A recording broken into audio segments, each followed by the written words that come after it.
ഉയർന്നുവരുന്ന അക്രമങ്ങളും ലഹരി ഉപയോഗങ്ങളും എല്ലായിടത്തും ചർച്ച ചെയ്യുമ്പോൾ അത്ര തന്നെ പ്രാധാന്യത്തോടെ ചർച്ച ചെയ്യേണ്ട മറ്റൊന്നുകൂടിയുണ്ട് കേരളത്തിൽ.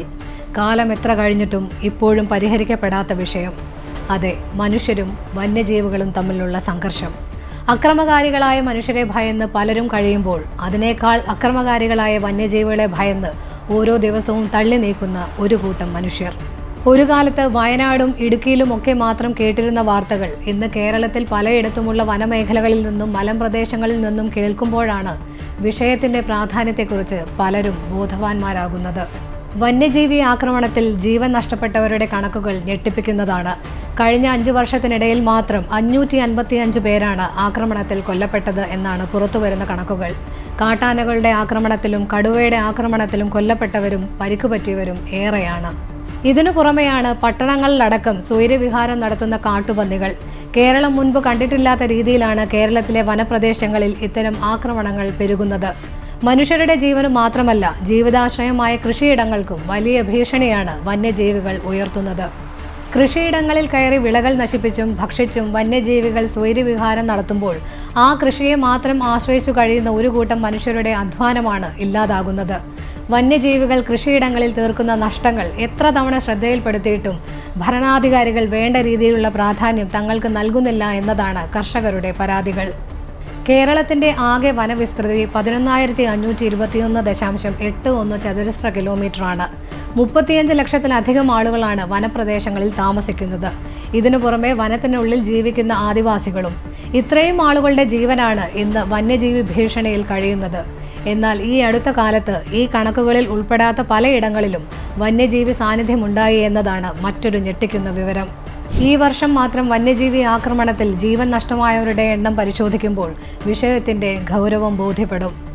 ആറളം ഫാമിൽ കാട്ടാനയുടെ ആക്രമണത്തിൽ ദമ്പതികൾ കൊല്ലപ്പെട്ടതും വയനാട് മാനന്തവാടിയിൽ കടുവയുടെ ആക്രമണത്തിൽ രാധ എന്ന യുവതി കൊല്ലപ്പെട്ടതും 2025 തന്നെയാണ്. വയനാട് നൂൽപ്പുഴയിൽ മാനു എന്ന ആദിവാസി യുവാവും ഇടുക്കിയിലെ പെരുവന്താനത്ത് സോഫിയ എന്ന വീട്ടമ്മയും മലപ്പുറം നിലമ്പൂരിൽ സരോജിനി, മണി എന്നിങ്ങനെ 2 പേർ കൊല്ലപ്പെട്ടതുമെല്ലാം കാട്ടാനയുടെ ആക്രമണത്തിലാണ്. അരിക്കൊമ്പനും ചക്കക്കൊമ്പനുമെല്ലാം മാധ്യമങ്ങൾക്കും നമ്മളിൽ ചിലർക്കെങ്കിലും സ്റ്റാറ്റസുകളിലും സ്റ്റോറികളിലും നിറയുന്ന ആഘോഷമായിരുന്നുവെങ്കിൽ അവിടെ ജീവിക്കുന്ന മനുഷ്യർക്ക് ഭയവും തീരാത്ത ദുരിതവുമായിരുന്നു. വന്യജീവികളെ നിരീക്ഷിക്കാൻ റേഡിയോ കോളർ സിസ്റ്റവും AI ക്യാമറകളടക്കമുള്ള പല സംവിധാനങ്ങളും ഉണ്ടെങ്കിലും അവയൊന്നും വേണ്ട രീതിയിൽ ഫലപ്രദമല്ല. മൃഗങ്ങൾ കാടിറങ്ങി നാട്ടിൽ വരുന്നതിന്റെ കാരണങ്ങൾ കൂടെ പഠന വിഷയമാക്കേണ്ടതുണ്ട്. ആഗോള കാലാവസ്ഥാ വ്യതിയാനം വനത്തിന്റെ സ്വാഭാവികതയിൽ ഉണ്ടാക്കിയ മാറ്റങ്ങളും വനത്തിൽ ഭക്ഷണത്തിന്റെയും ജലത്തിന്റെയും ലഭ്യത കുറയുന്നതും ശാസ്ത്രീയമായ പ്രതിരോധ സംവിധാനങ്ങളിലെ പിഴവുമെല്ലാമാണ് വന്യജീവികൾ നാട്ടിലേക്ക് ഇറങ്ങുന്നതിന്റെ പ്രധാന കാരണങ്ങൾ. ഇതിനു പുറമെ കാടിന്റെ വിസ്തൃതി കുറയുന്നതും കാട്ടുതീയും ആനത്താരകൾ ഇല്ലാതാകുന്നതും കൂടിയാകുമ്പോൾ വന്യജീവികൾ കൂട്ടത്തോടെ നാട്ടിലേക്ക് ഇറങ്ങുന്നു. 1972 നിലവിൽ വന്ന വന്യജീവി സംരക്ഷണ നിയമം ഉദ്ദേശിച്ചിരുന്നത് വന്യജീവികളുടെ സംരക്ഷണം മാത്രമല്ല, മറിച്ച് കാടിറങ്ങി വരുന്നത് തടയുകയും വന്യജീവികളിൽ നിന്ന് മനുഷ്യവാസ മേഖലകളെ സംരക്ഷിക്കുക എന്ന ലക്ഷ്യം കൂടിയായിരുന്നു. എന്നാൽ നിയമം വന്ന് 53 വർഷങ്ങൾക്കിപ്പുറവും വന്യജീവി ആക്രമണങ്ങൾ ഉയരുന്നത് ഈ നിയമങ്ങളിൽ ഭേദഗതികൾ കൊണ്ടുവരേണ്ടിയിരിക്കുന്നു എന്ന ഓർമ്മപ്പെടുത്തൽ കൂടിയാണ്. വന്യജീവി ആക്രമണങ്ങളിൽ കർശന നടപടികൾ വേണമെന്ന് ഈയിടെ ഹൈക്കോടതിയും പരാമർശിച്ചിരുന്നു. സംരക്ഷണ ഭിത്തി നിർമ്മിക്കണമെന്നതടക്കമുള്ള മുൻ ഉത്തരവുകളിൽ സ്വീകരിച്ച നടപടികൾ അറിയിക്കാനും സർക്കാരിന് നിർദ്ദേശം നൽകിയിട്ടുണ്ട്. വനാതിർത്തിയിലെ ജനങ്ങൾ നേരിടുന്ന ദുരിതങ്ങളും അവർക്ക് പറയാനുള്ള കാര്യങ്ങളും അറിയിക്കാൻ സർവേ നടത്തണമെന്നും റിപ്പോർട്ട് സമർപ്പിക്കണമെന്നും കേരള ലീഗൽ സർവീസ് അതോറിറ്റിക്കും നിർദ്ദേശം നൽകിയിട്ടുണ്ട്. വന്യജീവി ആക്രമണങ്ങൾ നിയന്ത്രിക്കുന്നതിൽ സർക്കാർ എന്തു ചെയ്തു എന്ന ചോദ്യവുമായി നിരവധി പ്രതിഷേധങ്ങളാണ് ഉയർന്നുവരുന്നത്. വന്യജീവി ഭീതിയിൽ കഴിയുന്ന പ്രദേശവാസികളും വിവിധ രാഷ്ട്രീയ കക്ഷികളും സംഘടനകളും ഇടപെട്ടപ്പോൾ മാത്രമാണ് ഭരണാധികാരികൾ കണ്ണു തുറന്നത്.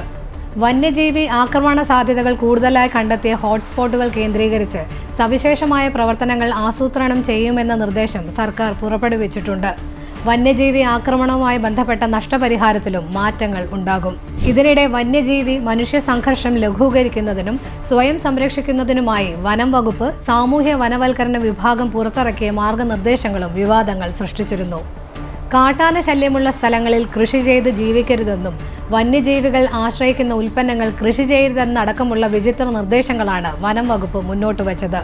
വനം വകുപ്പും സർക്കാരും പ്രശ്നങ്ങളെ നിസ്സാരവൽക്കരിക്കുകയാണെന്നാണ് ആരോപണങ്ങൾ. മറ്റെന്തിനേക്കാളും വിലപ്പെട്ടതാണ് മനുഷ്യജീവൻ. വന്യജീവി ആക്രമണങ്ങൾ തടയാനും നിയന്ത്രിക്കാനും സാധിക്കാത്തത് സർക്കാരിൻ്റെ വലിയ വീഴ്ച തന്നെയാണ്. കൃത്യമായ ആസൂത്രണങ്ങളും ശാസ്ത്രീയമായ പരിഹാരങ്ങളും ഇനിയും നടന്നിട്ടില്ലെങ്കിൽ കാടിറങ്ങി നാട്ടിൽ വരുന്ന അപകടങ്ങൾ ഇനിയും വർദ്ധിച്ചുകൊണ്ടിരിക്കും. സർക്കാർ സംവിധാനങ്ങൾ ഉണർന്നു പ്രവർത്തിക്കേണ്ട സമയം അതിക്രമിച്ചിരിക്കുന്നു. ഇനിയും ഒരു ജീവൻ കൂടി വന്യജീവി ആക്രമണത്തിൽ പൊലിയാതിരിക്കട്ടെ.